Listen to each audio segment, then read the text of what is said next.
We got it. It is the 5th of October. Rabbi Levitt, Pele Yoetz. Okay, so we're investigating further into the mitzvah of Mayim Achronim.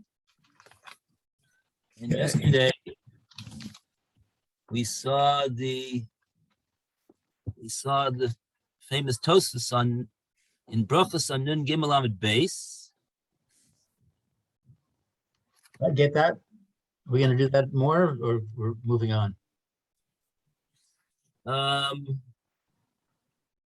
Up to you.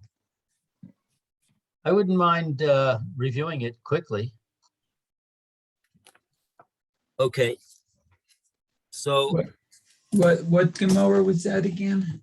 Chulin? This is the Gemara in Brachos. Oh, Brachos. Okay, let me just go get it on what Nun Gimel, Nun Gimel. 53b. Okay, thank you. 1 second.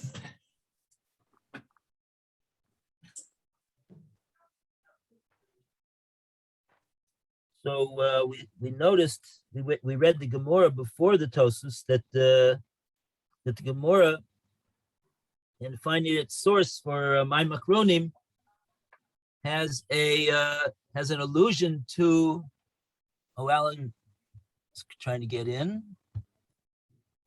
Admit Alan. Gemara makes an allusion to Mayim Achronim from the pasuk of Yisem Kedoshim. And so Tosfos, the first point that Tosfos mentions over here is that he says that Dafka Lehem Shahayu, this that it says that we wash Mayim Achronim, Yisem Kedoshim, to be Kaddish. That is that's only for them. That they were they were accustomed to washing their hands after the Suda because of Melech Sodomis. But we that don't have Melech Sodomis in our vicinity, it's not lo motzi beinenu, says Tosfos. Einanu regilim lito akra Suda. We who do not have we're not accustomed to washing our hands after the Suda. So therefore, says Tosfos, in a tilim akeves aleinu levarech. So therefore, the lack of doing a washing of the hands would not be an impediment to saying Birkas Hamazon, like it would be if we were regularly doing the washing of the hands after the Suda. But Tosfos says, however, miu anoshim me'unagim harigilim litol yedehem akra Suda. People who are particularly fastidious or very sensitive, and they therefore are accustomed to wash their hands after the Suda, in spite of the fact that there's no Melech Sodomis, since they have that custom of doing so, so for them to not do so would be a problem. They would not be able to bench until they did wash their hands, because that's what they do. And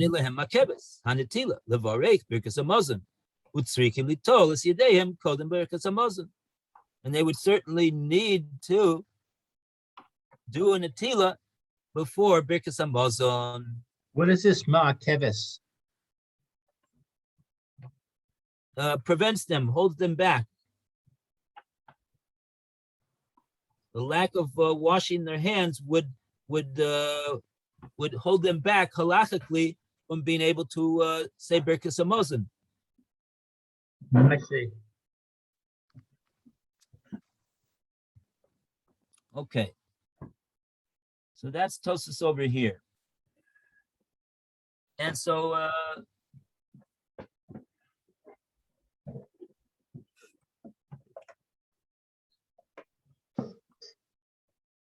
so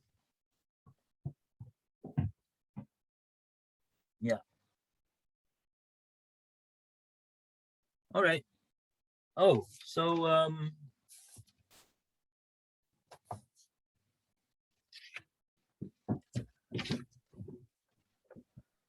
So in other words, what Tosas is saying is we don't have salt of Sodom anymore.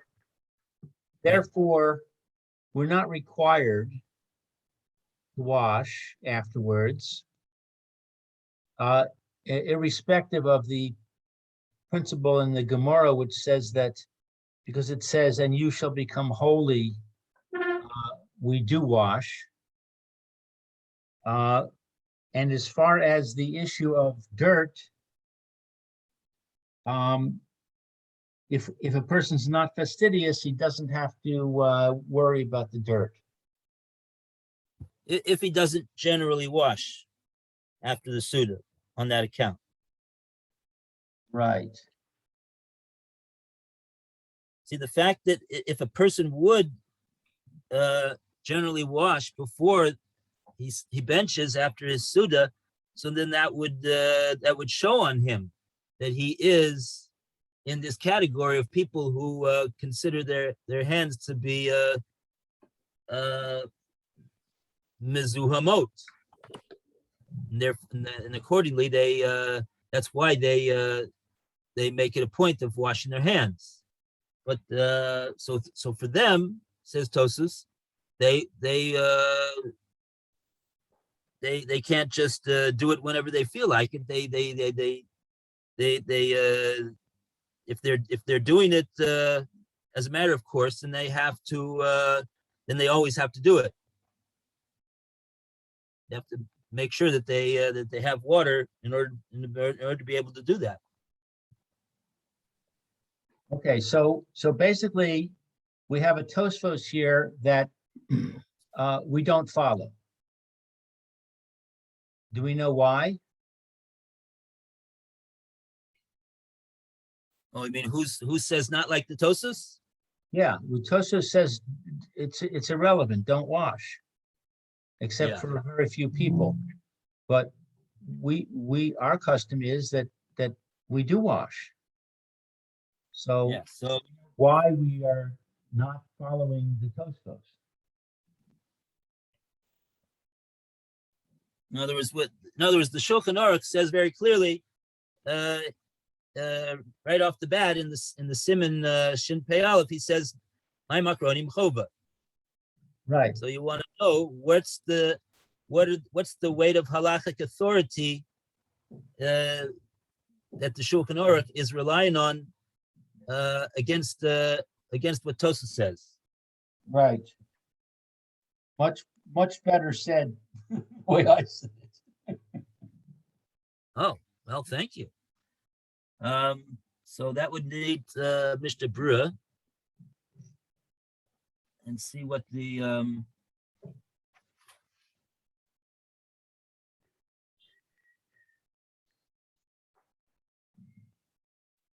it's almost kasher eno notel kakosfu atosus sham kakosfu sham. Okay, yeah, let's see. I'll just get a Mishnah Brewer, Chelik base. Base. Yeah.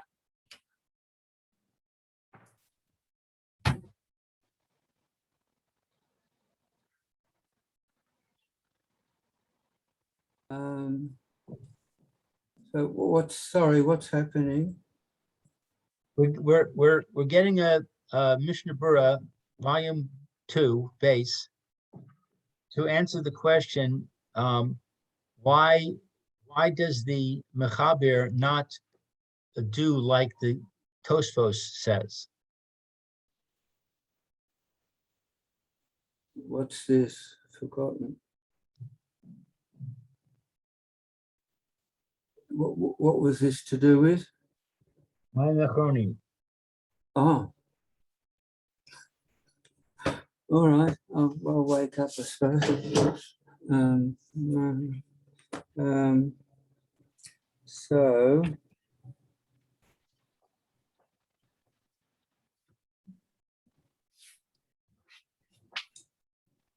Okay, so I'm reading from the beginning of Siman Kuf Pei Aleph,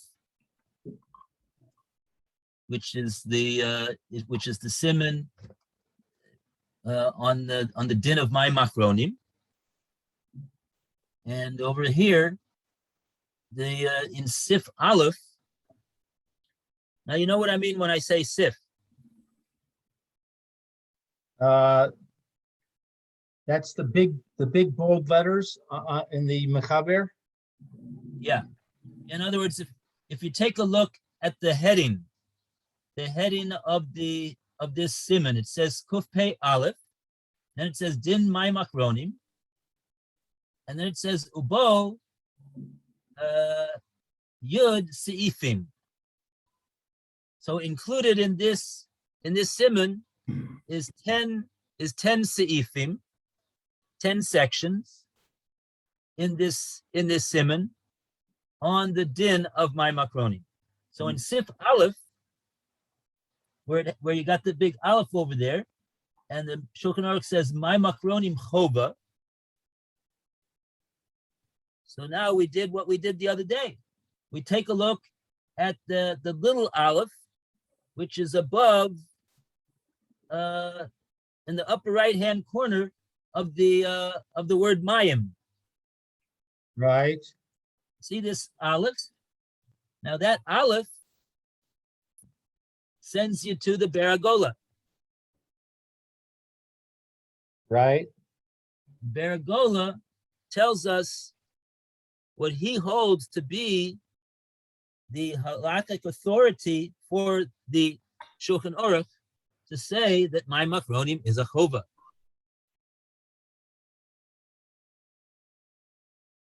So if we take a look over there, Chulin Kaf Aleph 105. Right. So he doesn't quote our Gemara. Interestingly enough, he quotes the other Gemara. There's another Gemara about my Machronim. And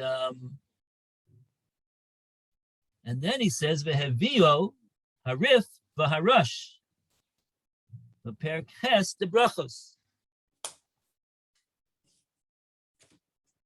This conclusion of the Gemara in Chulin, that it's a chova, is brought in the codes of the Rif and the Rush. In the 8th parak of Maseches Brachos, which is where our Gemara over here that we've been reading from on 53b is located.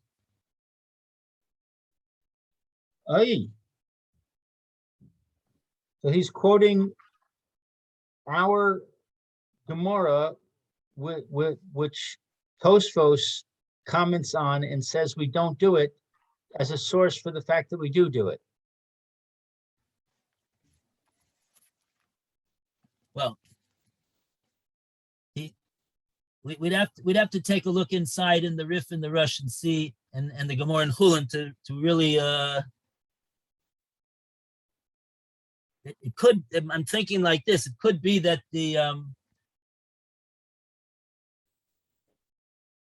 I haven't seen the Gemara in Chulin. We haven't seen the Gemara in Chulin yet. We really have to see what it is that the Gemara in Chulin is saying, that the Rif and the Rush are bringing that Gemara, and the Beragola says that that's the authority for the Shulchan Aruch to say that it's a chova.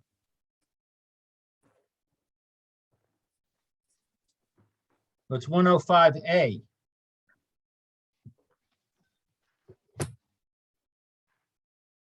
Yeah.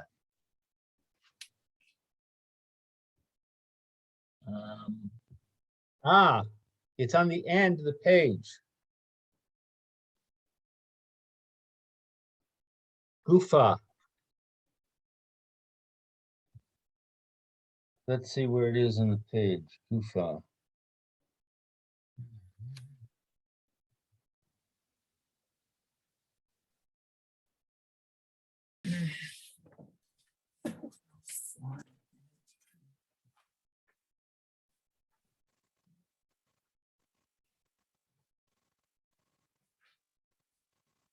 Well, there's a long Tosus on this page too. On Kuf Hey Amid Aleph. Right. At the very bottom of the page, it talks about this. I'm trying to find, it's the word Gufa, but I'm trying to find what line it's on.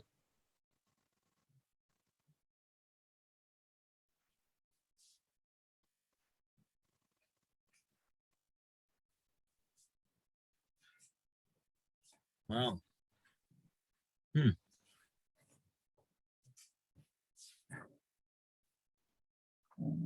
Here, What's Gufa? it's on the first fat line. Oh, I've got it. I've got it here, yes. First word on the line is Amtsaim. Emtsaim. Is it Gufa Mayim? Yes. Yes. Yes. Yeah, it's on 105A4 on the left-hand column, second paragraph. Oh, mine's on 105A. Oh, it's A4, is it? Oh, I haven't got, right, I've got it differently here. Right, okay. I'm looking in my on my Safaria. Oh. Yeah, so it's the first of the fat lines on the bottom. Hmm. The third word from the end of the line is Gufa. Yeah, I have it here. That's thank you.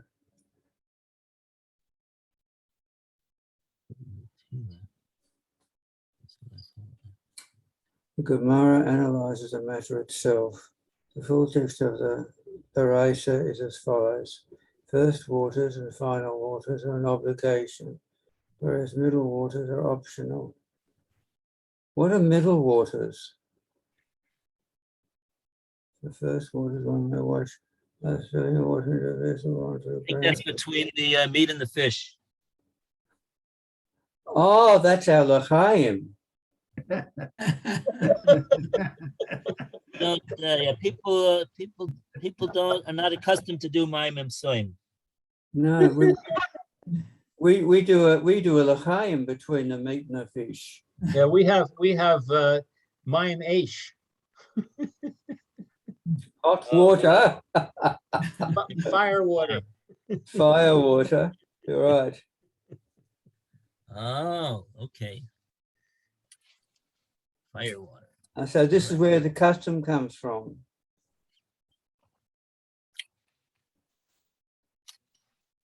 According to this, Yeah. it's obligatory. Right in the That's where the word chova comes from. Yeah.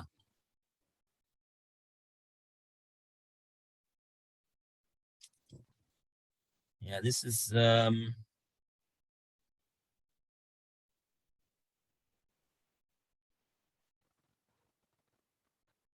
so yeah, there's a lot here over here. There's a lot on Amid Aleph also.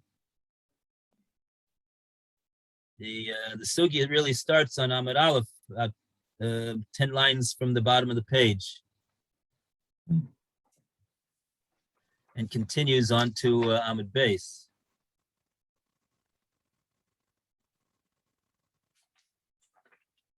Amar Rav Idi. Yeah, that's where it starts. Amar Ravidi.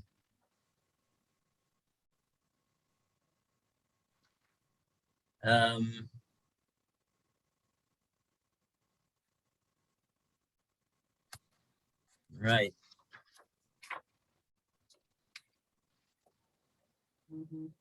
Amar Ravidi bar Avin Amar Rav Yitzchak bar Ashyan. Maim Rishonim mitzvah. V'achronim chayva. So this is Rav Idi bar Avin says that the washing before the Suda is a mitzvah, but the washing after the Suda is a chova, even more binding of an obligation. The Gemara asks on that, Meisvei. We have a brisa that says otherwise. Maim Rishonim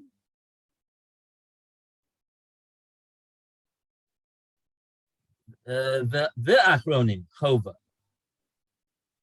Both Maim Rishonim and Achronim are a chova. Emsoyim rishus.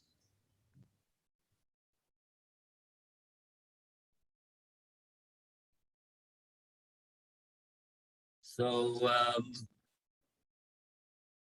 mitzvah legabe rishus chova korile. Oh, the Gemara is answering for Rav Idi. Well, how is Rav Idi going to explain the words of the brisa?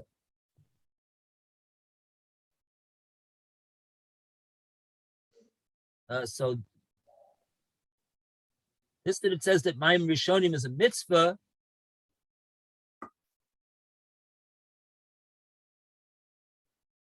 And it's less stringent than Maim Achronim.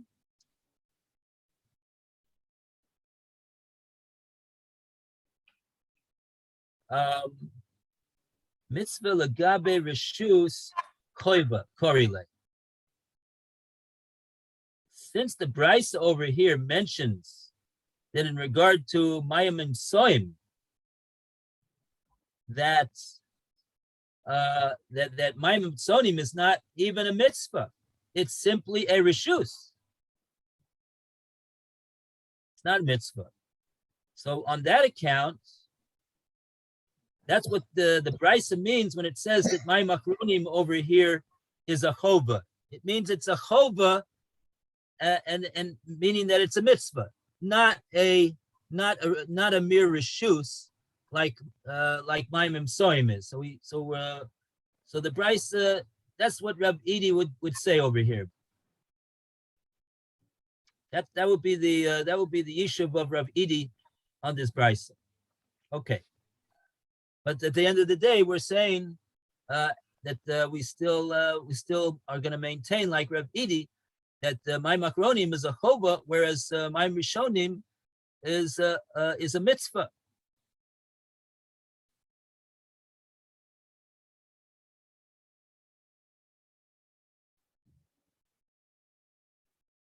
And then the Gemara says, Gufa.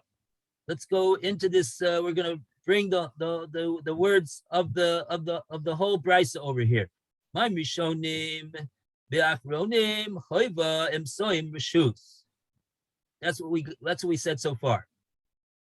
But then the brisa continues. Rishonim notlim bein b'kli bein al gabi karka. Achronim ein notlin ela b'kli. Ooh, how you like that?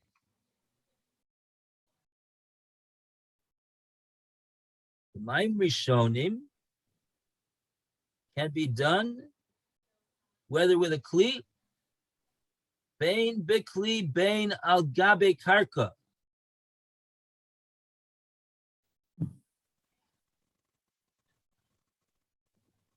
Whether the water is spilled onto the ground doesn't mean that you don't use a kli when you do Maim Rishonim.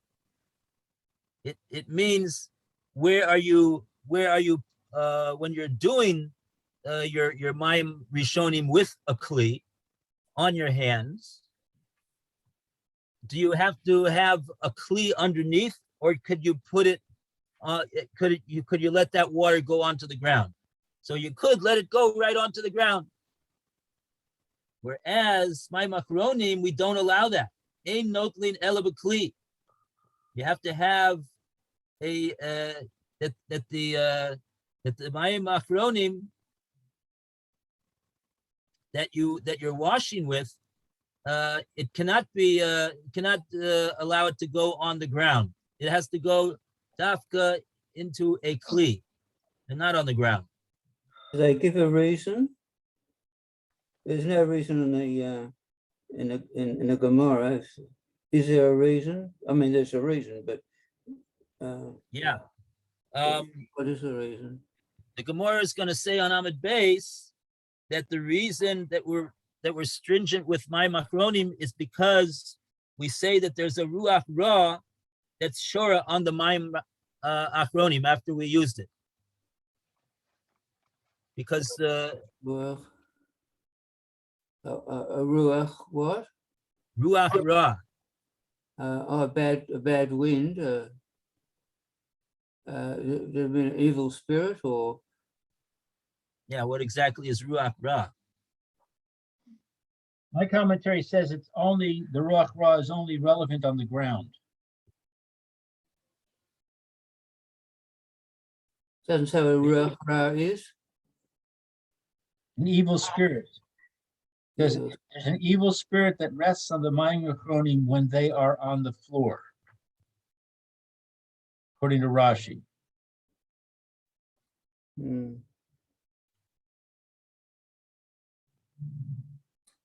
And if it's in another clay, That's what we do. We make sure that it goes into the kli. We wash it. When we wash mayim achronim, the water should go into a kli. right?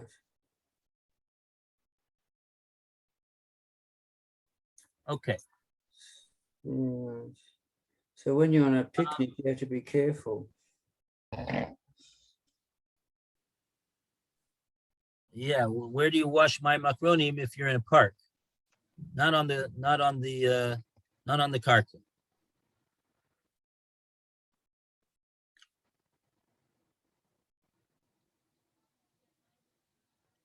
Okay. Okay, so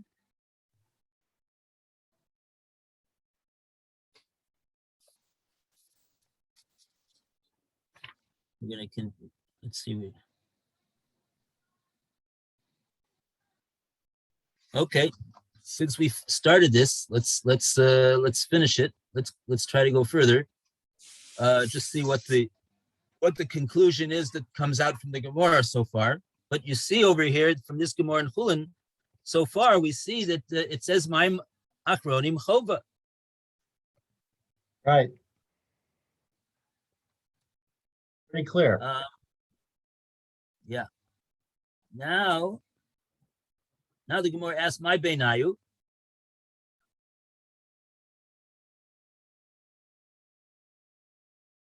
Ika Beinayu Kinsa.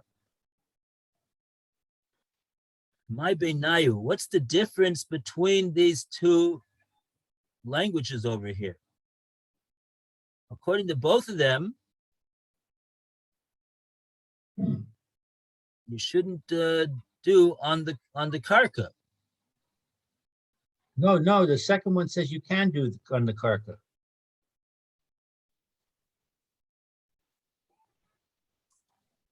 I've got here, what is the difference between the two versions?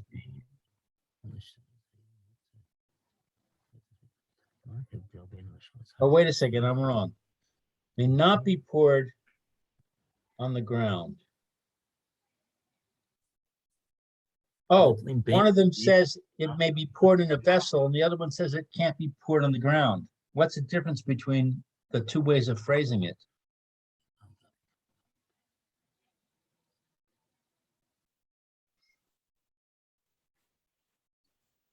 Ikabenayu, the difference is kinsa.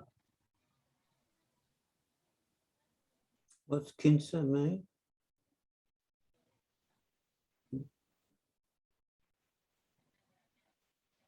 Kinsa is little pieces of wood.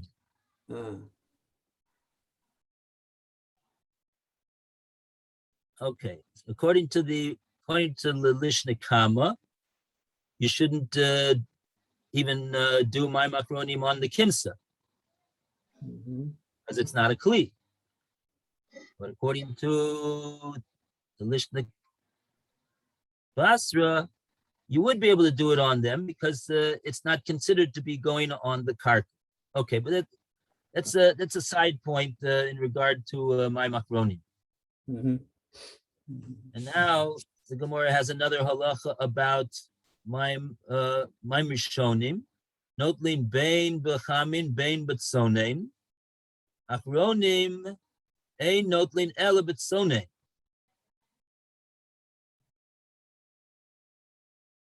Why?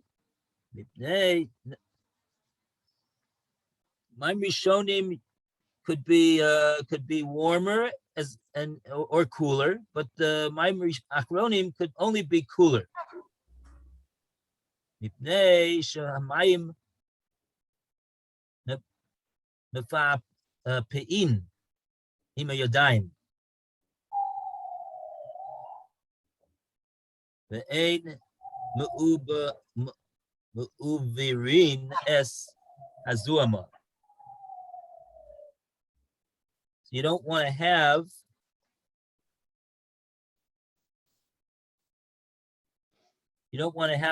warm water for my achronim because they soften up their hands, and it comes out that it's not going to remove the zuma. It's not going to remove the food remains that are on his hands.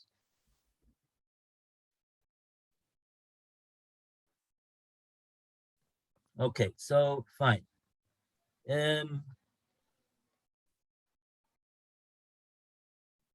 Okay, so we're just the Gemara is talking about my Rishonim and my Machronim, different differences between them.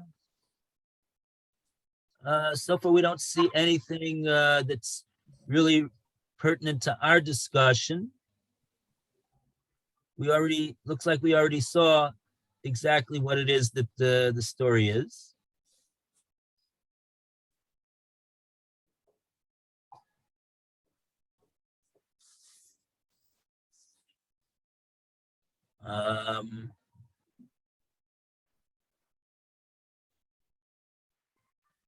This would be important though.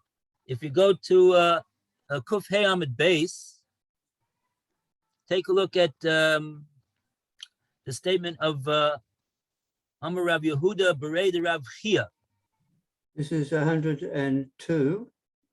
105B1, right-hand column, third paragraph. Just a minute, 105B. B1. Oh, I haven't got B1 or 2. So what's the wording? Amar Rav Yehuda. Okay. Amar Rav Yehuda Berei de Rav Chia. Yeah, I've got that. Yes, I found it. Omer Rav Yehuda. So Mipnei ma amru my machronim chova. Why is it that my machronim is a chova as opposed to my rishonim, which is not? Says Rabbi Yehuda, Melech Sedomis Yesh Shemasame Esainayim. There's a type of salt by the name of Melech Sedomis, and it could if it gets into the eyes of a person, oy vavoy, he could become. The Gemara says he could become blind from this. It blinds the eyes. Shemasame Esainayim. I have a footnote. Interestingly, it says that modern day Dead Sea salt does contain high concentrations of potassium, magnesium, and calcium chlorides, as well as sulfur, iodine, and bromides. The purveyors caution their customers strongly not to get the salt in their eyes. Oh, well, that's an art scroll note. Yeah. Okay.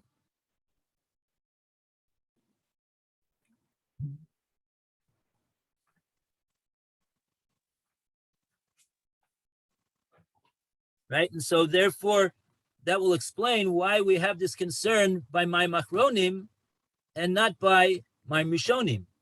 By my mishonim, we didn't have any food yet, so we're not dealing with salt. The salt is together with the food. So when a person's eating, he's got the salt. So in the course of the meal, we're concerned that maybe there's salt remaining on the hands, in addition to remains of food. So therefore, on that account, the Chachamim were mechayev to wash my machronim at the end of the Suda,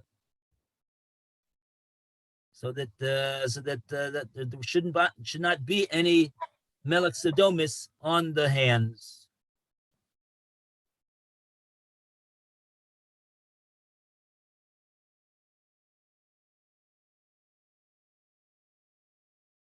Oh, now look what Abaye says. Amar Abaye, mishtekach ki korta buchura.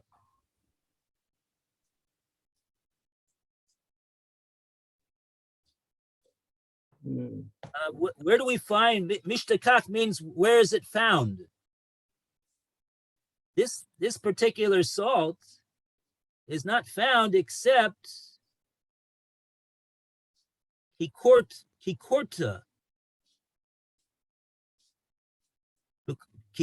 bekura. Only a quart, I guess, is some type of a measurement. Kikort bekura, in a kur. Yeah, it says 1 grain. Yeah, the footnote says that a core is 4,320 eggs. And therefore 1 grain per core is a very, very tiny concentration. Yeah, I've got here the proportion of a pinch, a kata, in an entire car of regular salt, whatever that is. Kata. I've actually got, I can tell you what it is, I think. I hope I don't lose this. Torah calculations.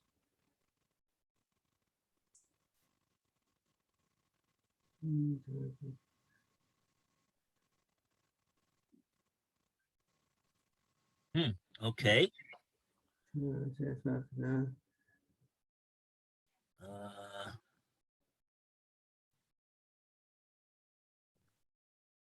Okay.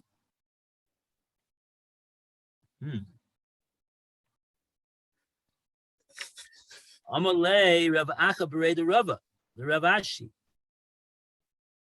Rav Acha said to Rav Ashi, Kol milcha mai.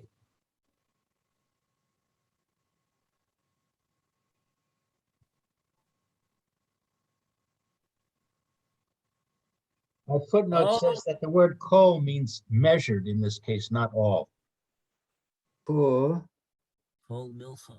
A core is equal to 8,640 kazayas.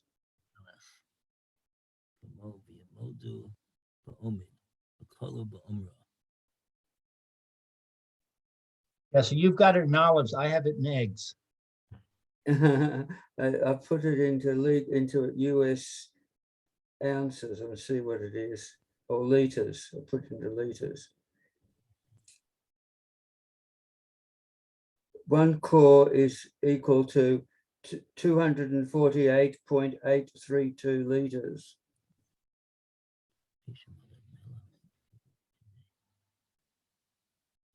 Do you like that? So that's very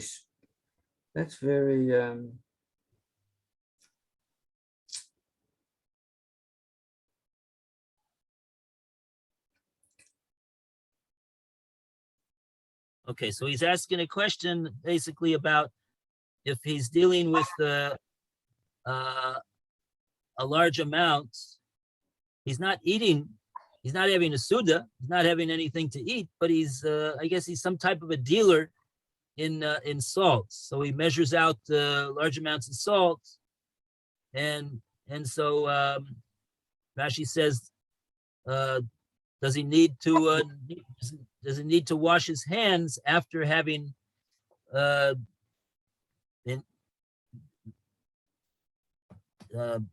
in getting involved with this salt or not? And he answered him, Omale lomi boya. Why? He doesn't need. We don't have any doubt about this matter. What do we mean that we don't have any doubt about this matter?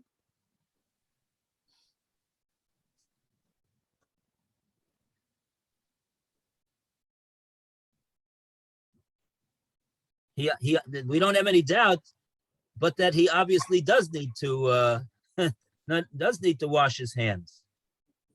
That's what he means to say. It doesn't mean to say he doesn't need to. He doesn't. We don't have any need to ask this question.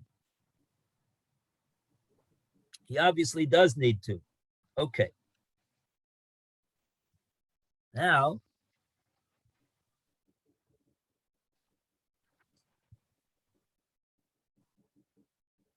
let's just do one more step over here. We're going to get to the, let's see something more over here. Because so far we haven't seen anything about Zuma. All we've seen is that we wash because of Melech Sodomus. Where does the other reason come in that the Mishnah Berurah brought? That there's really two reasons that we wash. One is for Melech Sodomus, the other is Yadayim Zoamos. Amabaye. We did see, Rabbi, the discussion about hot water and cold water says that you can't use hot water for my mechronim because it doesn't get rid of the grease.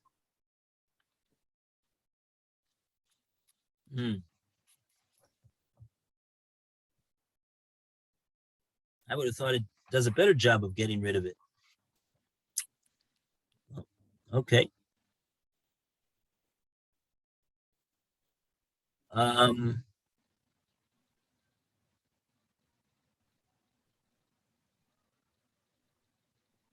Okay.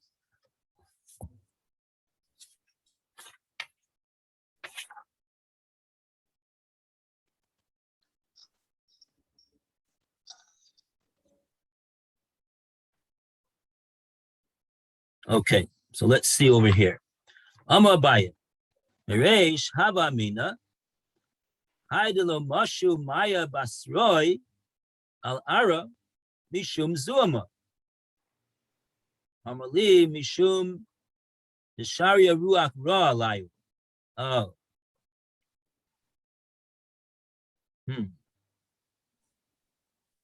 Okay, so Abaye is saying that he's talking about this halacha of not washing the mayim achronim onto the ground. And he says that just that we don't wash the mayim achronim on the ground, as we learned in the Brisa above, mishum zuama. But he was Amarli. I was pointed out to me, Amarli Mar. The master pointed out to me, no, that's not so. The reason that we don't do so is mishum desharia ruach ra alayhu. That's what we said. Because of the ruach ra that would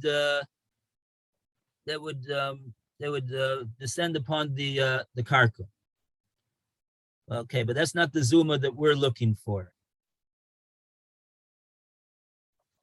So I have an interesting comment that says, which may cause harm to one who walks over that spot. See Magen Avraham.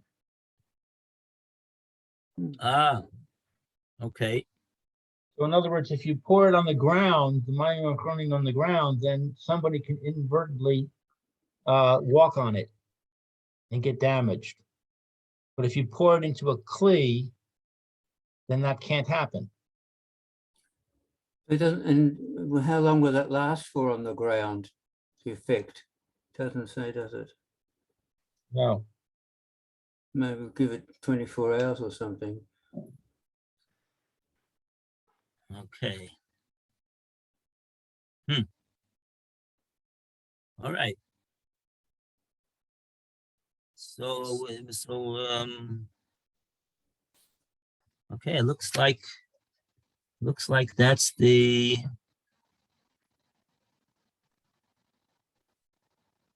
unless we skipped over something.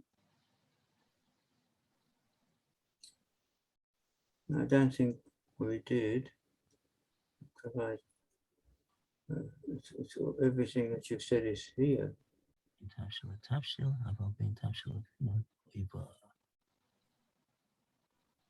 Okay. So I wonder where this idea about the Yadayim Mizu Hummus comes in.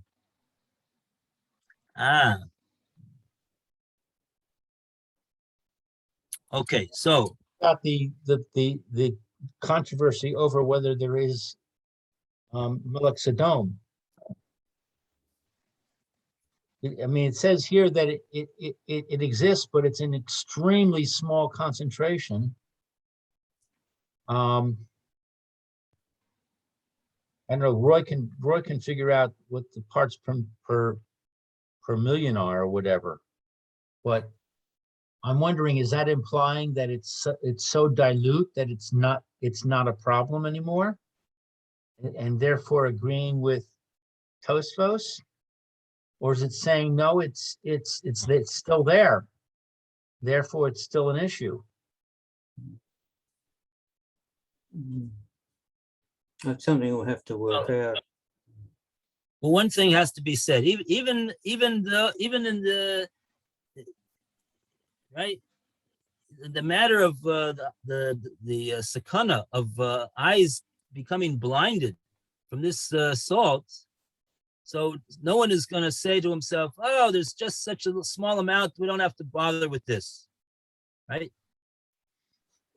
Tosfos himself only said that we don't wash because this Melech Sodom is lo motzi beinenu. It's not found by us. It's not found by us at all. Right.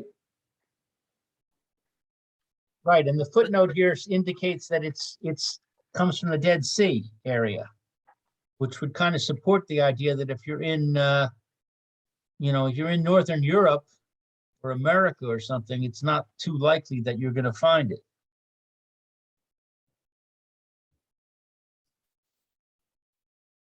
Yeah. If you're in Israel, on the other hand, it'd be a different story. Oh, you mean today?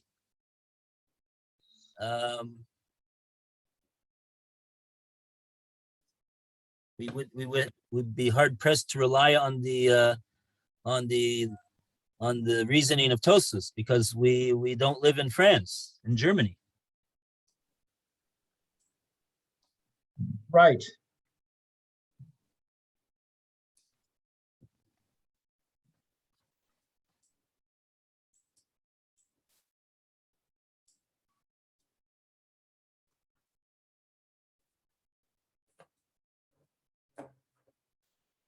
Okay, so I know that we say with meat and fish that the sakana probably doesn't exist today, but it's pretty easy to make a separation. So just go ahead and do it because it's a machlochis. But nobody seems to be saying that about salt. no, we saw the Mishnah Berurah says that the Vilna Gaon, you have to take a look at the Vilna Gaon inside in the Shulchan Aruch, but the way the Mishnah Berurah quotes him, he holds that both reasons apply today. And he was in Vilna.